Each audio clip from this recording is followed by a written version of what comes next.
So, hi po mga ka-Diyosa. So, ayan, ipaprank natin si Jowa kasi may nakita ako dun sa TikTok na ginagawa nila, parang bibilang sila ng 1, 2, 3, tapos parang ganyan sila sabay. Tapos try natin kung mag-work kay Jowa.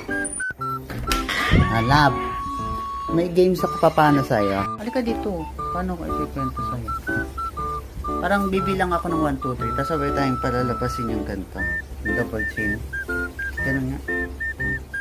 Ayan. Sige, ulit. 1. Saglit lang. Ano pa? Trick. Ha? Pagka 3, tsaka tayo gagana.